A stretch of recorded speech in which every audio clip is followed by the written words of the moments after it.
नमस्कार शेतकरी मित्रांनो, मी महेश आणि आजपासून आपण सुरू करतोय ड्रॅगन फ्रूट शेतीवरील माहितीपूर्ण व्हिडिओची सिरीज। आजच्या या पहिल्या भागात आपण बघणार आहोत नवीन शेतकऱ्यासाठी ड्रॅगन फ्रूट लागवडीच्या 10 महत्त्वाच्या टिप्स। जर तुम्ही पहिल्यांदाच ड्रॅगन फ्रूट लावत असाल तर हा व्हिडिओ शेवटपर्यंत नक्की पहा। सुरुवात नेहमी योग्य व्हरायटी निवडून करा। Red jumbo, Vietnam red, pink किंवा येल्लो या व्हरायटीज भारतात चांगल्या चालतात। तुमच्या हवामान आणि बाजारभाव बघून निवड करा।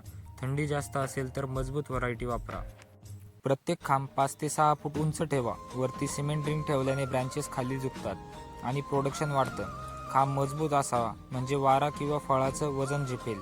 ड्रीप इरिगेशन हा सर्वात योग्य मार्ग आहे। 3 ते 4 दिवसांनी हलकं पाणी द्या। पाण्याचा अतिरेक केल्यास फंगस होऊ शकतो आणि पाणी कमी दिल्यास वाढ थांबते।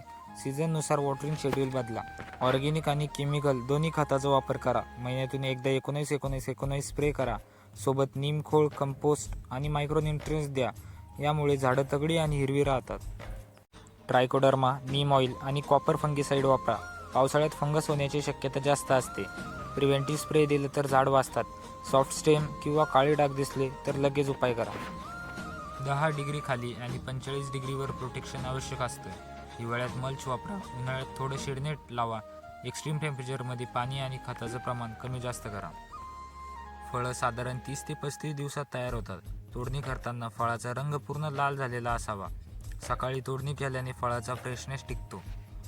थेट बाजारपेठेत, फ्रूट शॉपमध्ये किंवा ऑनलाईन विक्रीतून जास्त नफा मिळतो। योग्य पॅकिंग करा आणि लोकल ब्रँडिंग तयार करा। या 10 टिप्स लक्षात ठेवा आणि तुमची ड्रॅगन फ्रूट शेती यशस्वी करा। जर व्हिडिओ उपयुक्त वाटला असेल तर लाईक करा, शेअर करा आणि सबस्क्राईब करायला विसरू नका। पुन्हा भेटूया पुढच्या व्हिडिओत। तोपर्यंत जय जवान, जय किसान।